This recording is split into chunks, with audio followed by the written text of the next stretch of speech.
Okay, we are now streaming to Facebook and YouTube. This Mussar class with Bonnie Leopold will begin at 2:30. I hope everyone can stay around to take part in it because it really will be wonderful. So please come back at 2:30. This way you can be a part of all of it. Thanks so much for being here. And I'll see you at 5 o'clock when we continue all of our services with Yizker.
No.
Hello. I want to see who's here.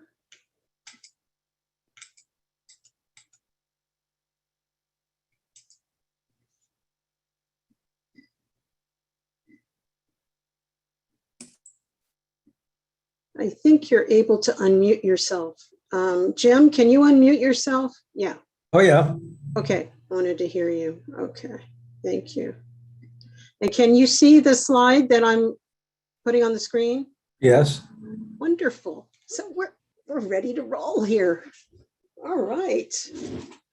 Thank you all. Bonnie, are those the ones to the left? What? The slides, yeah. Slides. Yes. But do you see one big one? Yeah, No, we do. just little ones all the way to the left, and it just says responsibility. You know, and I You guess should see one that says responsibility Akarut. yeah, that's the big one. Okay, that's the big one. Then we're good. And we're here. So what I'd like to see is who's here. Let's see. Welcome to each of you. Hi. Hi. Hi. I just want to say hi. That if we were doing a Mussar class, we would be sitting probably in a long rectangle table, and so that we could all see each other, and we all can see each other right here. For those of you that I haven't met before, I'm Chaplain Bonnie Leopold. I began my Mussar journey in 2003 when I was a student. Okay, I got feedback going on. So Bonnie, I think people are asking you to go to full screen mode on your presentation. Okay, so I'm not sure how to do. All right, wait a minute. Because I'm going to go back and forth. It should be in the bottom right-hand corner next to the sound. There's like a screen, looks like a movie screen. To the left, left, left. To the right. One, two more. That one. Nope, the one that says slideshow. Perfect.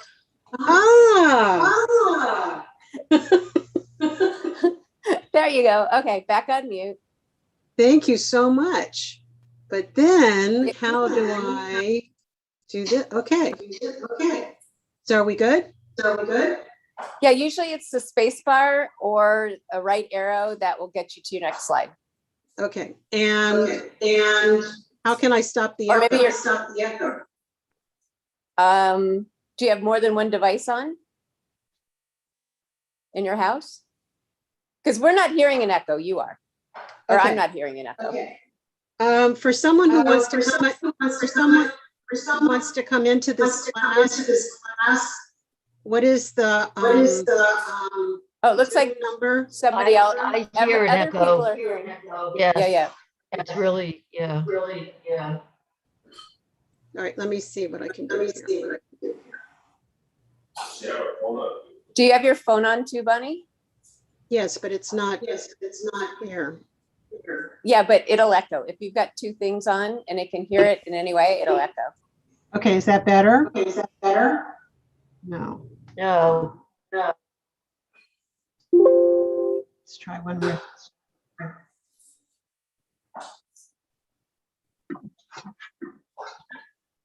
Is it possible you have two going on at the same time that are live? Okay, let me try something.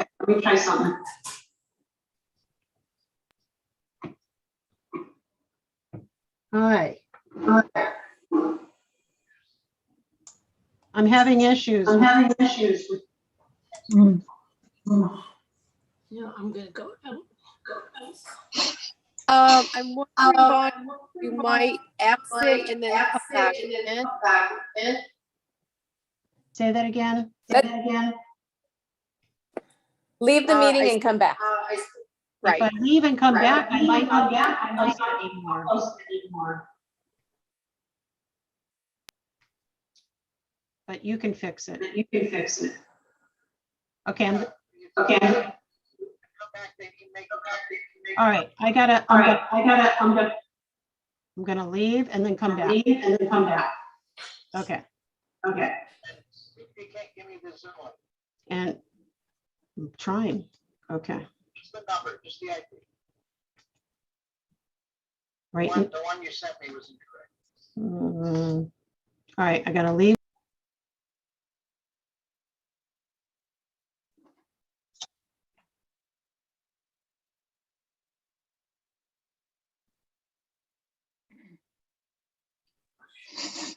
Well, so far so good. Are you guys hearing echoing when I'm talking? No. No. Okay.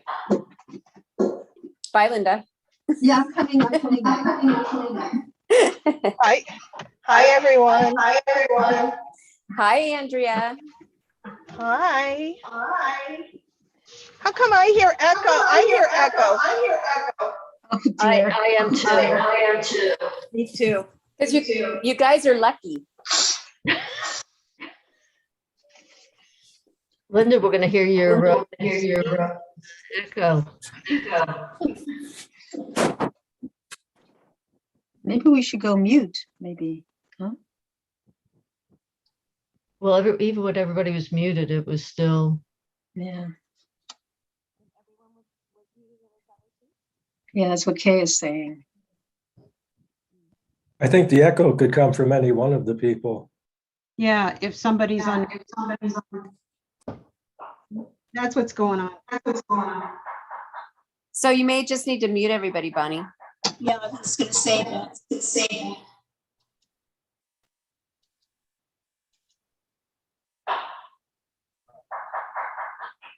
Can everybody mute themselves? Yeah. Would everybody mute themselves? Okay, it's not working. Okay, but I do need one person to tell me what the Zoom room number is and the passcode. No, I've got but now it wants an email and name. Yeah, because you were supposed to have registered, Yeah, it's not accepted mine. but it's on Facebook and something else. YouTube, usually YouTube Live. And Oh, you you seem like yeah. Yeah, I have a friend who's on. I don't know what to do with this. Bonnie, Yes, Bonnie, it's Andrea. Do you have two devices going on in your house? can't. My phone is off. And I don't know why I'm. It says.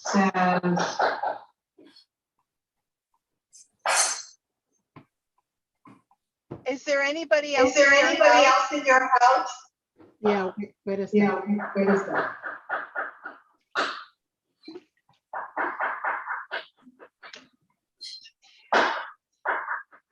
This is not good. How can I give my talk? Stop echoing. If you're still hearing an echo, can you put your thumb up? Yeah. Okay. Okay. I hear tapping in the background. Yeah, there's a lot of tapping in the background. Is it? Oh, I'm sorry. That's me. As Oh, soon as I mute, okay. you won't hear that. That's Elliot chopping in the kitchen for later. I'm sorry, that's me. As soon as I make it. That's Elliot talking. My audio setting. Okay, Bonnie. Yes. What? Tell whoever to mute everybody. Wait, don't touch your audio settings. Tell whoever the host is to mute everybody. I am the host. Your co-host, Bonnie. I'm Cassie's co-host. host. So who? Can mute everybody. All right. Who can mute everybody? Our co-host. Whoever the host is, should mute everybody. I think I do that with participants. Yes, you got The host is Cassie. everybody's microphone.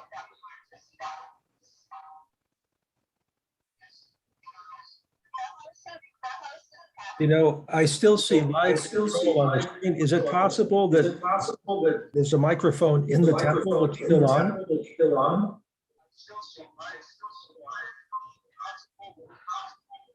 I'll go make a phone call. That there's another microphone? No, somebody. Well, there's some reason that live control is still on in the temple. Oh, live control. How can I turn that one off? I'm not really sure. I think the temple does that, and they may have a microphone that's on, and somehow that may be contributing to this sort of reverberation. What? Um, Z? What? Bon, you gotta listen. I'm listening. Okay, don't listen to anybody else right now. Okay? What? Now, don't mess with your live control. Do you have both Zoom and the Facebook page open on your computer? No, I do not. Okay, good.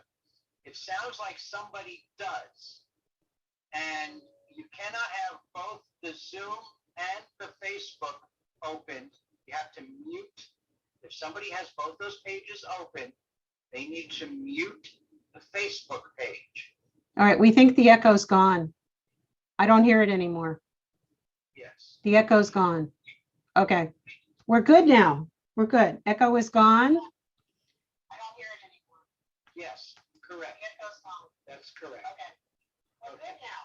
Okay, now I'm watching on Facebook because I can't get into Zoom. But now I can't do the screen share. Sure you can. Why not? Because Why can't you do the screen share? I'm not the co-host anymore. Something happened. Can't do the screen share. Okay. Whoever is the host needs to make you co-host. Well, they've left the building. Something happened. Okay, but even if you're not the co-host. Well, they've left the building. Okay, pick up your phone so that I'll have a second. No, I'm going to stop. I'm going to start my talk without the visuals. Hang on. 1 second. Okay. Even if you are not co-host, you should be able to still screen share. Click on screen share and see if you have that ability. I do not. Okay. Then whoever the host is, there's a host somewhere. There has to be. They left the building. Because they need to enable every participant being able to share, even if you're not the co-host. I understand that, but I only have this time and I'm going to start my talk without the visuals. And yes, that's what you gotta do. sweetie. That's what I'm doing, okay? Okay, happy talk. Thank you. Okay, now I'm back. Are we good? Shake your head. Okay, so I spent yesterday and part of this morning putting together this wonderful PowerPoint presentation, including candle flames and everything. And it looks like I can't share that with you. So I'm just going to start and say, you know, Mussar, I know some of you have taken classes years ago. Rabbi Chuck had taught a class, but he had not studied Mussar before teaching the class. So it came out a little bit funny. And then I had one night only at Temple Bethel before he retired. But I started my Mussar journey in 2003 while I was a student at the Academy for Jewish Religion. And what it is like the word Mussar means order or some kind of measure of, you know, where we are in our character traits. So if you were to think of what's an example of a character trait? Unmute yourself and say something. Let's see if this works. Friendliness. Friendliness. Maybe that can go under gratitude. You know, a character trait like gratitude. What's an example of another? So unmute yourself. We're going to play the game. Unmute, mute. Okay. Pam, you were going to say something. Well, I said that other one. So this was my first Mussar class, so I'm learning, but okay, I'll say gratitude. Gratitude is perfect. Okay, so gratitude. Another example is what? What's another character trait? Kindness. Kindness, yeah. So I would go kindness, kind of compassion or loving kindness. It would come under that category. But today we're going to talk about responsibility. But before I get there, I'm doing a condensed version of what a Mussar class would be. So as we gather together, we would start out with some type of a chant that would focus us or ground us for this time together. And the one that I chose to do with you, maybe I can put it in the chat and then you can see the words since I can't. Okay. Shaviti Adonai Leneg Did Tamid. Okay. So to work on this character trait that we're going to discuss today, I'm going to invite you to chant along with me and keep yourself muted because then you can go as loud as you like. And the chant is this: I place God before me always. And this is the chant that has gotten me through this pandemic. It has been with me for years and years and years, is that I place God before me always so that I'm guided to do the next right thing. So the way it goes is Shaviti Adonai Lenegdi Tamid. Shaviti Adonai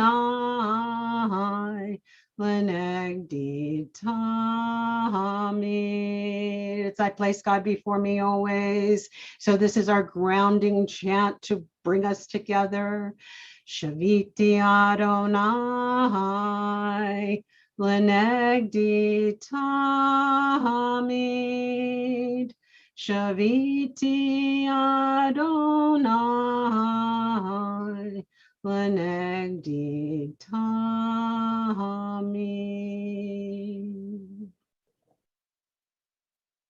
Breathing in and breathing out in gratitude for this gift of study that we are giving ourselves today, even though I don't have my beautiful slideshow that I presented, that I wanted to give you, but it's okay. So I met Alan Moranis, who is the author of Everyday Holiness. And this is, I don't know if you can see the book. This is, some of you may have purchased it when Rabbi Chuck was teaching Mussar at TBE. So I started my Mussar journey in 2003. I met Alan Moranis in 2007, and I have been a part of the Mussar Institute ever since. And when I first met him, I had just graduated and I thought I knew everything, right? I ended up, I knew nothing. And I got to work on humility, which was my first midah of, just finding my space. It's like no more than my place, no less than my space. And to find that balance where I'm not too puffed up and I'm also not a doormat. And that's about finding balance. And I carry around my little leveler here to remind me to find the balance. In Rabbi Cassie's talk last night, she mentioned about how people can change. And I went, oh, that's a good introduction to Mussar. She said last night, let me find my note.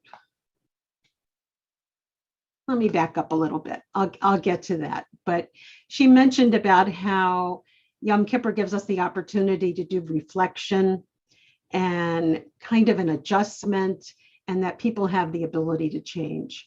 But how can we do that? If you can imagine a candle flame, I have a beautiful picture of it here, but I'm sorry I can't show it to you. If you can imagine a candle flame, and that the bottom of the flame is like this deep dark blue. And what I've been taught, you may have been taught differently, but I've been taught that that's our neshama, that flame represents all the parts of our soul. And the part that's breathed into us when we're born, Elohai neshama shenatata bi, that soul that we're given is pure. And then what happens? Life happens. The next level, there's another little golden part that's called the Ruach, which is the spirit of God, the energy, the Ruach Elohim, that spirit of God. But the outer part of the flame is the Nefesh. And that's where all our character traits are. That's where we have adjusted our character traits, which are also known as midot. Our midah is a single character trait. We've adjusted for our survival. And what happens is that nefesh part of our soul makes decisions that covers up that holy part of ourselves. Like, when I was a kid and people called me names, I was a little heavy, and I shut down that part of myself. I didn't think that, who I was, that this vessel, that there was something wrong with it all the time. Or you make a mistake and somebody calls you stupid, and then you go, oh, I guess, I'm just not as good as I want to be. And we do things for survival, and things happen, and it covers up that essence, that beautiful soul that we were born to be. And what Mussar allows us to do as we study different character traits and discover what our personal spiritual curriculum is, and I'll tell you more about that, we uncover the shvuts. That's my biblical term. Alan Moranis calls it veils, the veils that keep us being the holy soul that we were born to be. So most beginning Mussar programs begin with humility. And like I said, it's no more than my place, no less than my space. It's finding that balance so that you're not puffed up and you're not a doormat. Some believe they are responsible for others. Some may think they have control over others and soon come to realize that this is not true.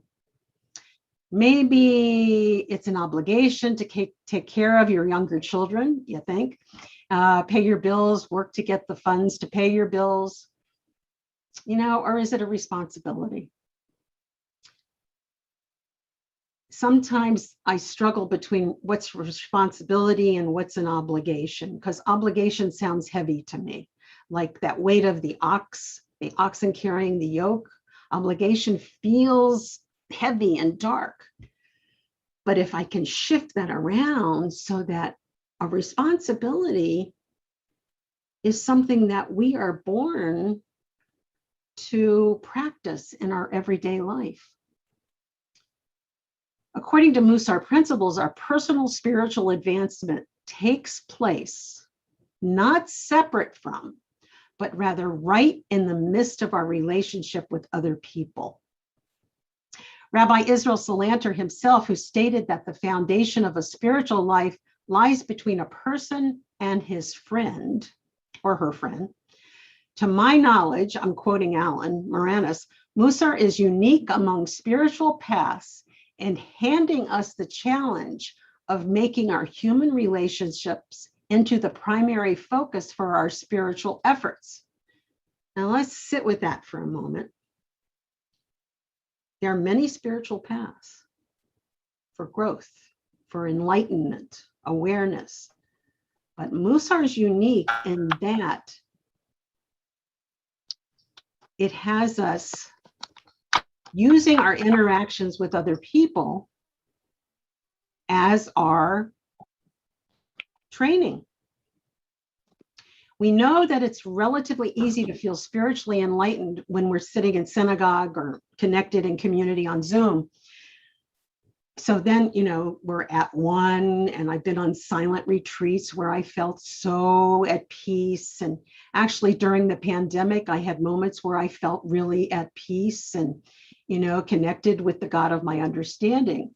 And then as things opened up and relationships became a part of my everyday life, then I wasn't insulated anymore. And I got new challenges. And when we get new challenges that test us, well, the people who are close to us the most, the ones that can provoke us and test us like nothing else, you go, oh, this is my spiritual curriculum. It's like somebody who would, irritate me or just make me feel uncomfortable. And I'd go, wow, look at these feelings that are come up. Thank you for this opportunity to look at these emotions that are coming up in this moment. That's the Mussar way of handling just about anything that passes our way. So Mussar doesn't let you off the hook by encouraging transcendence of this world, but instead takes you by the shoulders and turns you around so that you are face to face squarely with all the real or potential messes, breakages, or offenses you might have had a role in causing.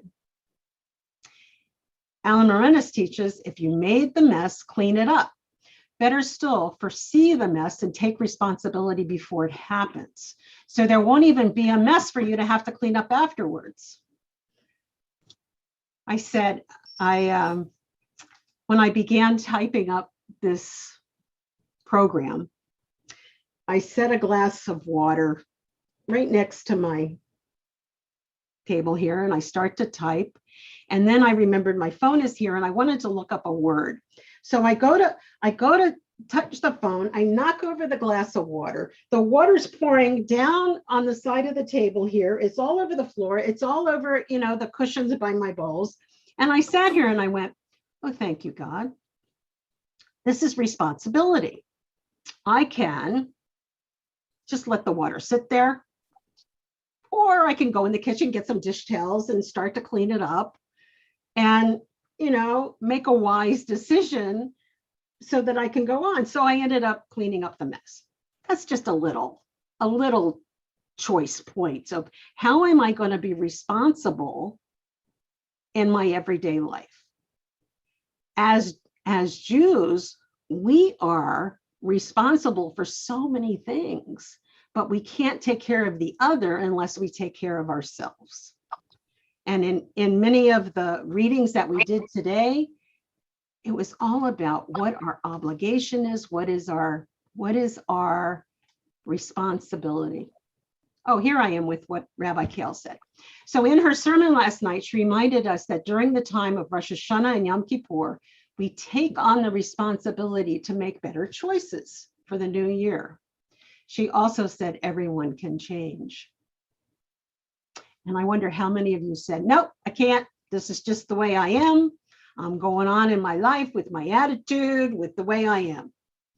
However, when we study Mussar, which is based on Judaic teachings, Midrash, from Talmud, from Pirkei Avot, from the teachings of the fathers. And I said, we begin with humility so that we can find balance. So we can change our behavior. And you think, well, how can I do that? We can change our behavior by first noticing. Like, how often have you been standing in line and you're annoyed that you're standing in line and you're just, come on, let's get this going and whatever. And you're impatient. So patience is a very powerful spiritual curriculum, midah, character trait. So you want to make some changes. First, you just noticed, I'm standing here, I'm impatient. The next time you're standing in line, you notice you're feeling that impatience, but you're forcing yourself to have a new behavior. Like, look around. There's other people standing in line. Maybe even say hello to somebody. Look at the ceiling. Look around. Be mindful. See where you are. And notice if some of those impatient feelings lift. Or you could look at your phone and read something that you've been putting off reading. I know people who used to bring their mail in a bag, and while they were waiting for something, they'd open up their mail, but we don't do that much anymore. Okay, so the second is that you recognize the behavior and you force yourself not to get into being impatient. And the third level of this change is that you just go about life every day without even noticing that you're impatient. Another example is when you're in traffic, but I never had that one because I've never been impatient in traffic. But a lot of people have that impatience in traffic. They want to get somewhere faster than their path is leading them. And so you can make corrections. Mussar also means correction or instruction. And it also can be a word for ethics. The way we study, we read a text about responsibility and then notice how you feel. Do you want to react or respond? And Mussar is studied in a VOD, like we're a group right now, and also Hevruta, one-on-one partners. I've had the same Hevruta partner since 2007, and we meet every Thursday when we can. We couldn't this morning. And we study some text, and we're working on different character traits. And we've been through this book about 20 times. And I have to tell you that we have never studied responsibility. I'm not sure what's about that, but I have this book with tabs, with highlights, and everything that I've taught from this book at over 20 times, and I never studied responsibility. So I'm trying to find the humor in that, but today I'm bringing that into my curriculum. The Hebrew word that's translated into English, responsibility, is acharut, achrayut. We can learn a lot about the Jewish concept behind a soul trait by investigating the root of the word. And in this case, acharut, there is disagreement. And this disagreement on the interpretation is actually instruction on the midah of responsibility. Some say the root of acharut is achar, A-C-H-A-R, which means after. Others say it is asher, A-C-H-E-R, meaning other. These two different sources reveal different aspects of the soul trait of responsibility. The root of this soul trait in the concept after, we are drawn toward recognizing that every single thought, word, or deed has its after. Because we are able to foresee the future and we are wise to do so, the principle is established in the Mishnah that human beings are always responsible for the consequences of their actions, whether what occurred was the result of action that was voluntary or involuntary, deliberate or not. Elie Wiesel reminds us, emphasis on the other is so important in Judaism. Acharut, responsibility, contains the word, as I've said, achir, the other. We are responsible for one another.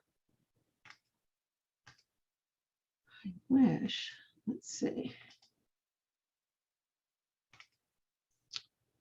So I've covered Mussar is a way of life. It's a Hebrew word for ethics. We uncover the schmutz of our life while we're looking at different character traits, and some are studied for 2 weeks at a time, some for a month at a time. And all this is a path to becoming closer to the God of our understanding. We do this with study, with journaling, with meditation. I'm going through my slideshows right now to see, okay, here is the question. Under what circumstances do you find yourself consciously making choices that narrow your circle of responsibility? Whoop. I'm going forward and I can't go back. Okay, where'd we go? Bonnie, could you give us an example of that? Yeah, well, wait a minute. Okay, here we go. Under what circumstances do you find yourself consciously making choices that narrow your circle of responsibility in order to prioritize something or someone closer to home? So for me, I know that I narrowed what I could do during our pandemic lockdown. That I wasn't going out. But I found a way to make a difference because I baked. Rabbi Cassie connected me with a church in San Pedro that was feeding those in need, and I baked. So I was feeling responsible in helping to feed that community, and it wasn't taking away from my protective bubble. I mean, for a while, Rabbi Cassie was picking up the cookies and things I bake from my front porch because I wasn't going out. So I made conscious choices of how can I be responsible for those in need and also protect myself. Tell me something else. Who else has a thought on that? About, are you responsible? With generosity, we have to be responsible to pay our bills at home, but we also have a responsibility to contribute to others. So we may not be doing $1,800 donations, but we might be doing $18 instead. All right, let me go to the next, this one. Okay, I'll do another. Okay. When have you wished your choices were guided by a broader sense of responsibility? What has held you back? So I have a little bit more on this. How wide is our circle of obligation? Mussar teaches the need for balance. We're not expected to think exclusively of others. Like we have to take care of ourselves. We have to pursue our own life goals and find enough strength and courage to take care of our own families. But then how do we know when we have the right balance? I think that's the question. How do you know what you're responsible for in your personal life and what's your responsibility outside of your personal home? You can unmute yourself and say something. Yes, Eileen, hi. Hi. I find that, especially this time, there are so many groups that need money. And I don't know how to narrow it down because then I'm leaving people out. So I'm overwhelmed in making choices of responsibility. Balance, is that what that is for? Yeah, that's my level. What are you showing? Yeah, it's Huh? been off for a while, but okay. Yeah, so, and then I get frustrated, which this is supposed to help me by being responsible and doing something good, but I just don't know where to begin or how, I don't know what choices to make. Okay, so who's going to make those choices for you? I'm going to make the choices for Right. It all comes back to you. you. I'm not asking you what choices Yeah. to make. I'm just explaining responsibility is not so simple. That's what I'm trying to say. Yeah, I guess life isn't simple. okay. Mussar isn't simple. Right. Oh, no, life is not easy. If you No. want to be comfortable, life isn't the place to be. Didn't you ever hear that? Yeah, yeah. You know, it's not about being comfortable. And, you know, and once I began the Mussar curriculum, it started with humility. It really helped get me into recognizing who I am in the world and how, you know, every soul's a holy soul. Every soul's a holy soul. And we each have our own story. We each have our spiritual curriculum, which I talked about earlier. And we find out which character traits are the ones that we need to work on. The one that's been part of my life ever since the beginning is order. I can get one part of my life in order and then the rest of it turns to a mess. Or I can clean out my closet, have my clothes all perfect, and then I come in my office and I have a disaster, you know. But order is also scheduling, making time for things to nurture our souls, to nurture ourselves. So order, which is Seder, like the Passover Seder is order. So order is one of the mitzvot that is really beneficial in studying. So all of these have to do with responsibility too. So that's why I'm thinking, you know, of the different character traits that I've worked on, they all required a responsibility on my part to do my homework, you know, to read, to journal, which we hate doing, right? It requires journaling, requires meditation, it requires, you know, a one-on-one study partner to discuss things like what Eileen brought up. How do I make the choice? How do I do that? Eileen, mute yourself and then somebody else can say something. Here we go. Okay. Yes. And who else? Linda Herman also is unmuted, needs to be muted unless you're saying something. I thought I might, but I'm just, I guess priority really depends on what in your mind is uppermost in your mind of being important to you. I don't know how else to answer that. So it's a hard decision. And it's personal. Very personal. Yeah. Very personal. I'm reminded of something that, oh gosh, way back in high school, a teacher said something about budgeting your time. I get frustrated because there are many things I'd like to do, and I might get sidetracked on something that's interesting in the moment. And then at the end of the day, I think, well, I didn't get anything done over there or over here, or over here. It occurs to me to maybe make a schedule up to say, okay, I'm going to spend an hour doing this. That's not the most interesting thing right now. I'd really rather be doing this and so, but I'm going to do this for an hour to accomplish some of it and maybe take some satisfaction from having cleaned up that little thing. Then I'll go on to 2 hours on something else. And maybe as a reward at the end of the day, I'll do what I was sidetracked on in the first place, what I really wanted to do that day that wasn't even on any list. Thank you. But have you ever made the list and then not done anything on the list? Actually, I'm great at making lists, but I always misplace them. Okay. Okay.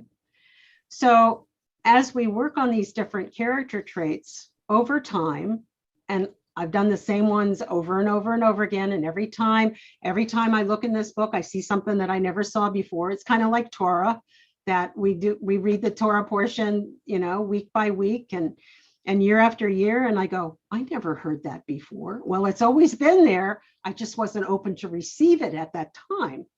So, and it's the same thing with this chapter on responsibility. it's like where it's been here all the time and I never wanted to look at it. You think I might not want to be responsible? Anybody else ever feel like that? I can see you. Okay. I'm gonna, since I don't have my slide, I'm gonna read you something. This is from the beginning of Everyday Holiness on Responsibility. It is unquestionable that we are all responsible and we are held responsible.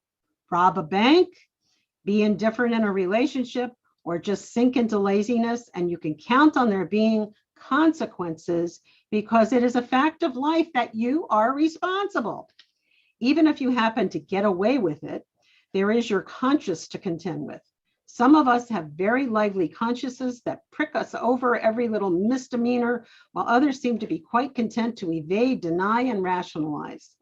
But those denials are superficial. Somewhere deeper within, the denied conscience goes about its corrosive and restorative work. The Hebrew word for conscious, matzpun, is from the same root as the word for north. No doubt because conscious sets the navigational compass for life. And then we talked about responsibility is also for ourselves and for others.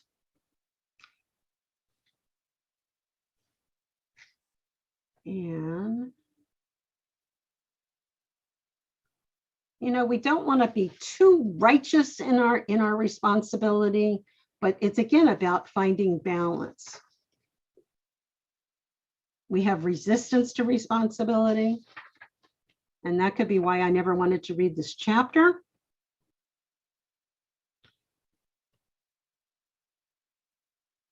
Whether we're responsible for others or for ourselves, they both connect to the same stalk. The message is clear. We're capable of being responsible, and indeed we are inclined to be responsible. There is also undeniable benefit, both practical and spiritual, to being responsible. But we face a major obstacle, which is our tendency to slavishly feed ourselves in this moment. This is a force as strong as gravity for us to overcome. Responsibility then takes on an even greater importance because it stands for and reflects the central thrust of spiritual growth, which is to rise up and beyond living in our small self, who is interested only in gratification in the present, to evolve into the larger self, who from its elevated vantage point can see and take in both the larger sweep of time and the living presence of others. Responsibility is both the means and the fruit of that evolution. So how can we find a way to take care of ourselves and also find a way to be responsible for others?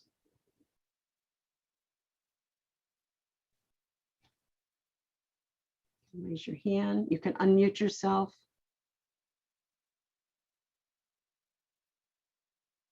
Think about some of the projects that Temple Bethel has taken on to show our responsibility in the community. Who's in here? Andrea, unmute yourself, say something.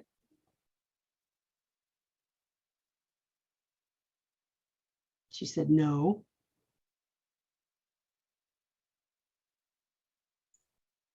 Bonnie, Yes, who's that? this is Pam. Hi, Pam. Hi, I am intrigued by this, to be thinking about this and discussing it the afternoon of Yom Kippur. I'm just, I'm tired and hungry, so it's hard for me to think, but nothing's really coming up for me except that initial chant that you had us do, that if somehow I could put my understanding of God in front of me, it might illuminate more of what I want to be responsible for and what I can let go, because I can't be responsible for everything, for sure. That's burnout. So I appreciate you bringing this up, and others that have been sharing. I'm not sure where it's going to go for me. I don't have much to say other than it's intriguing, and I'm very glad to be spending time on Yom Kippur afternoon contemplating this. Thank you. You're very welcome.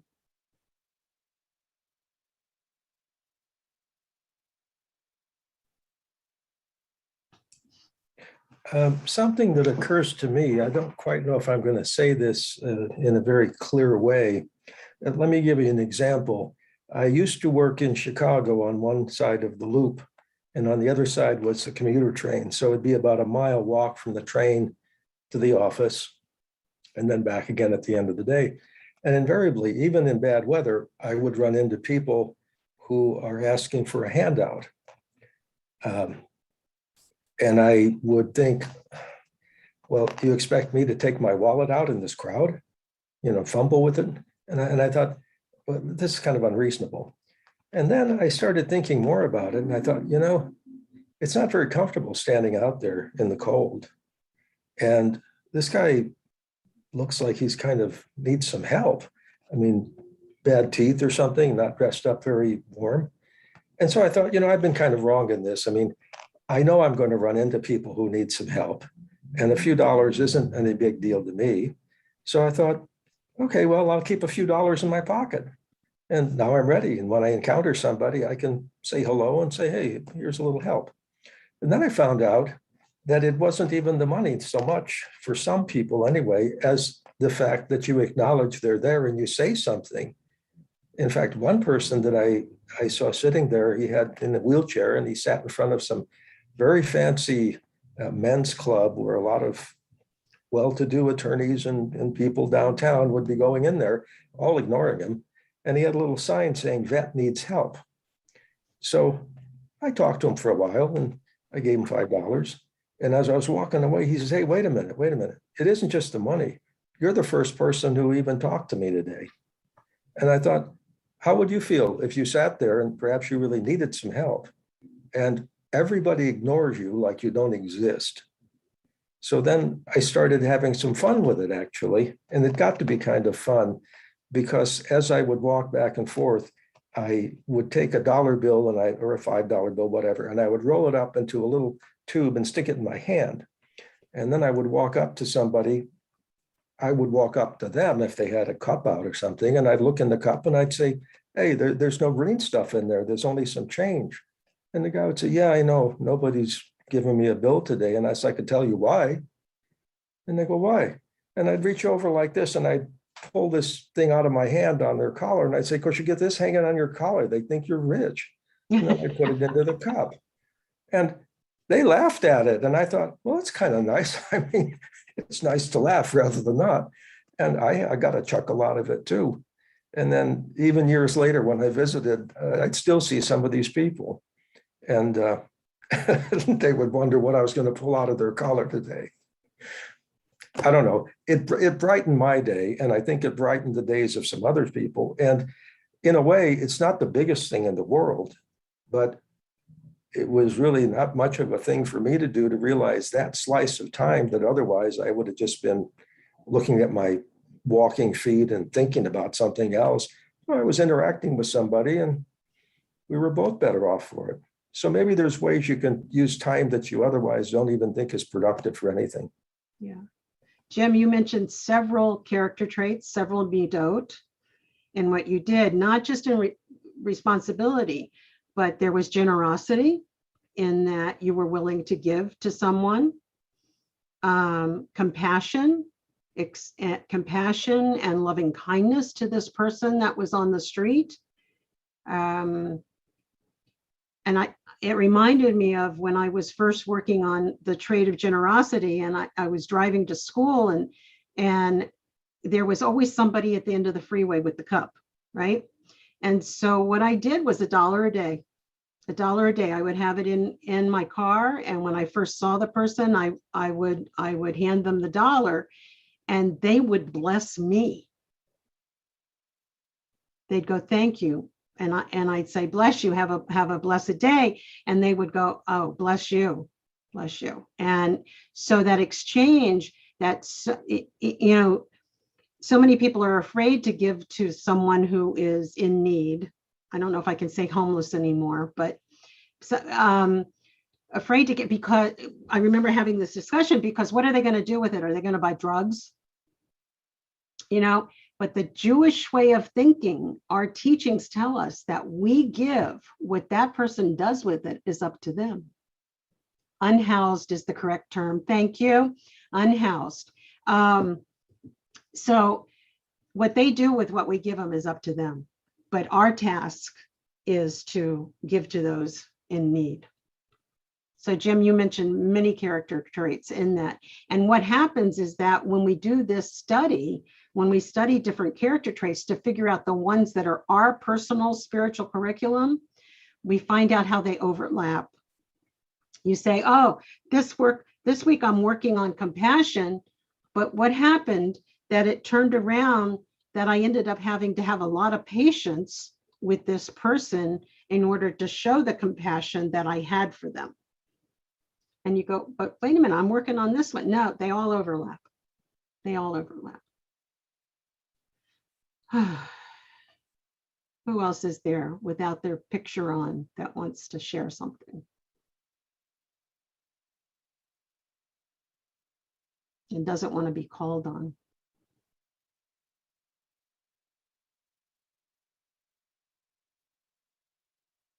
Sandy.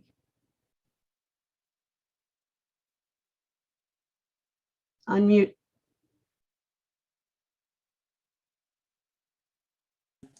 There it is. You know, I always think when I'm listening to you, I can't help think of the phrase B'Tselem Elohim, and that we are all made in God's image, and how much of a difference that makes when we think about responsibility, because then we really do feel that responsibility to others. Beautiful. The whole picture, the big picture of what Mussar study is to achieve is we want to be holy. We were born to be holy beings. And by uncovering the schmutz from decisions we made for survival for most of our lives, we can become more authentic and closer to the God of our understanding. That's the whole purpose, to be holy, to be a holy being.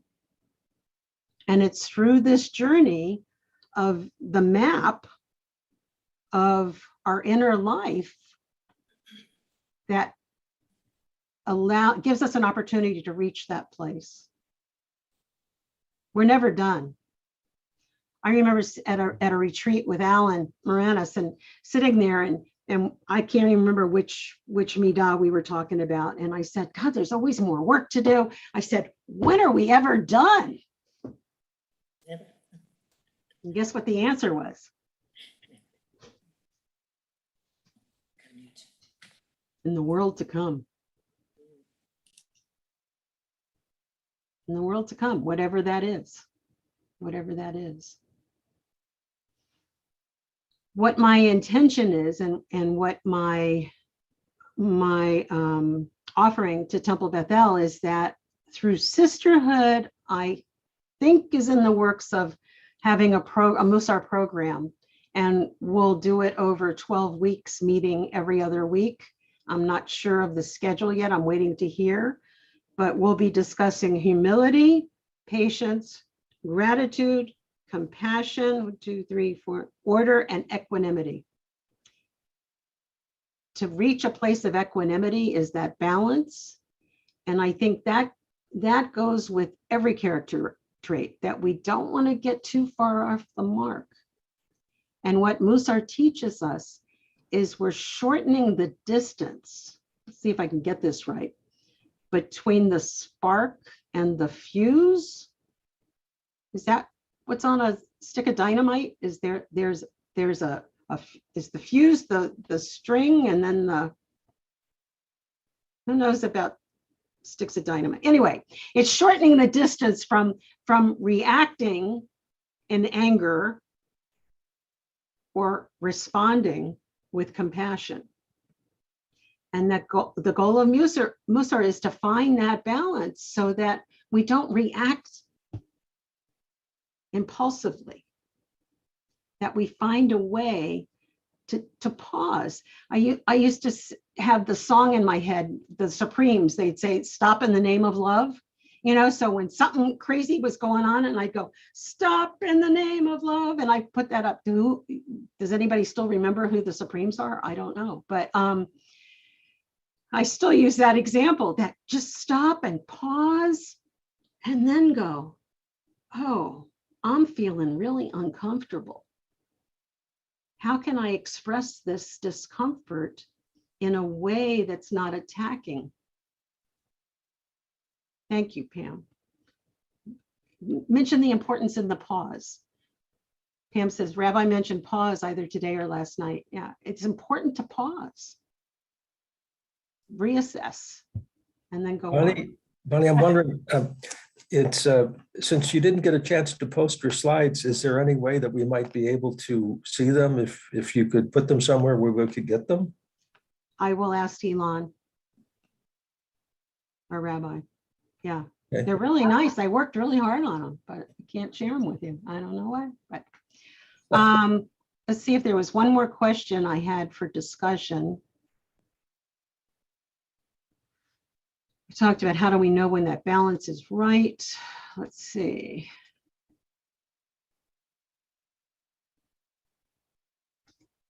And more information to follow. And we're gonna, okay. Let me see where everybody went. There you are. Okay. So in a regular Mussar class, I'll start from the beginning and we're going to end the same way that we began, that we would have an opening chant, have a moment of silence so that we would regroup and be present and mindful in this moment. We would then the presentation of whatever Mussar text we're going to be working on, which midah, which character trait. We have discussions. We could break up into small groups if we're doing this on Zoom. And that's another technical challenge for me, to break us up into small groups for discussion, because a lot of times people don't want to share in the big group, but they will when it's one-on-one or a group of 3 or 4. And then the homework when you're studying a Mussar midah is to journal every night. Although I used to do it in the morning, I like the morning better.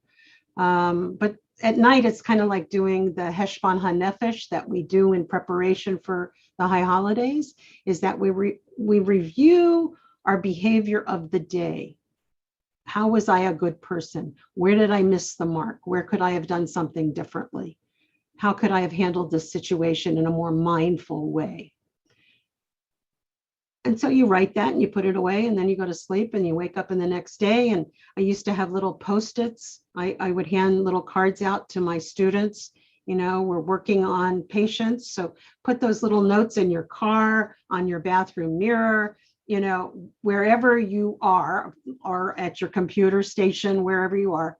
And patience. Oh yeah, I'm working on being more patient today.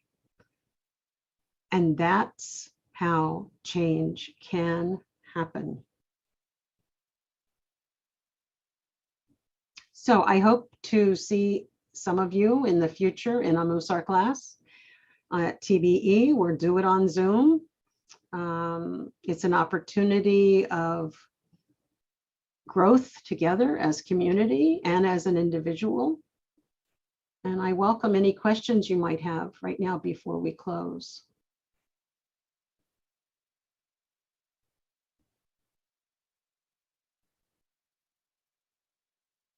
Nothing? Okay. I have one question. Is there any publication from the Mussar Foundation that might be helpful in this regard? Oh, you can go to the Mussar Institute website. Here, I'll write that down in the chat. They have classes through the Mussar Institute, but what I do for TBE will be separate from that. Let's see, how do they?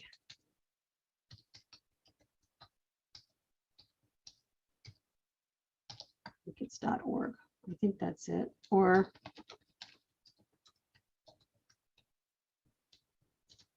and there's lots of materials at the Mussar Institute, and references and readings and opportunities to take classes through the Mussar Institute if that's something you choose to do. So I want to close the way we began with that chant. of placing God before us always. Shaviti Adonai Lanegdi Tamid. Shaviti Adonai Lanegdi Tamid. Shaviti Adonai Lanegdi Tamid. Shaviti Adonai Lanegdi Tamid.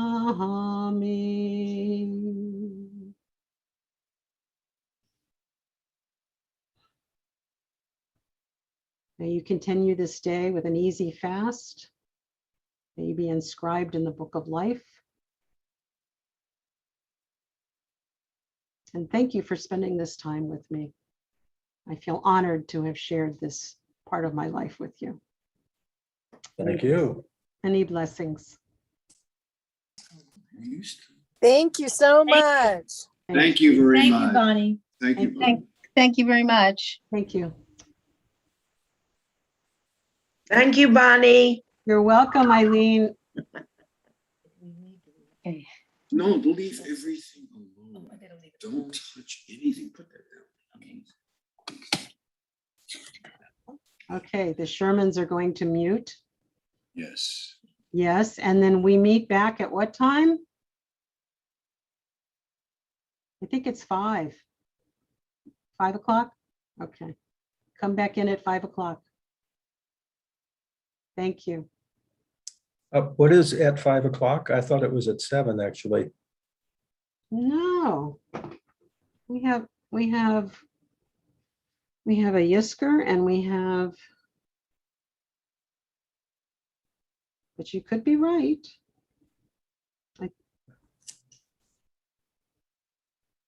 I thought there was an event, a family event that occurred. In the afternoon. Yeah. Oh, maybe we're not till 7 o'clock. I guess I'm not showing up at 6. It's at 7.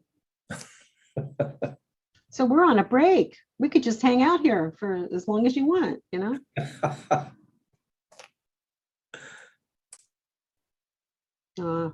It's okay. Everything, adjusting to the situation is part of life. Oh, there is Yisker at 5. But why is it not on our schedule? I had 5 o'clock. Where's Kay? Did she go already? Yeah, I have 5 o'clock for Yisker. So somewhere. Is that not on the website? It's not on the Zoom schedule. But then it could be on the website schedule. Let's see.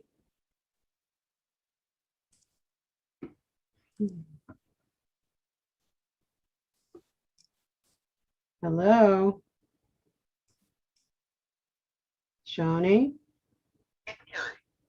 Hi. Hi, are you still live? I just finished. Oh, okay, I'm delayed. I want to give you the correct times for everything. Oh, No big deal. yeah. And also I wasn't the host, so I couldn't share my slides. Oh, actually, I think you're still live on Facebook, so if you want to let everybody know that it's 5 o'clock here. It's, Yeah, Bonnie, you're right. It is on the website. yeah, it's 5 o'clock. Yisker. Carrie from the office just called. And what else did you want me to say? It's 5 p.m. Yisker, Yeah. immediately following the Megillah at 6 o'clock. Okay. So 5 o'clock Yisker, immediately following is Nila and closing. Okay, so how do I get off of, are you going to take me off of Facebook? I didn't realize I was still on. Yeah, we'll take care of it. Thank you. Thank you so much. Okay, bye. You got it. Bye. Bye. It's still on Facebook. Take me off of Facebook. Okay, bye-bye.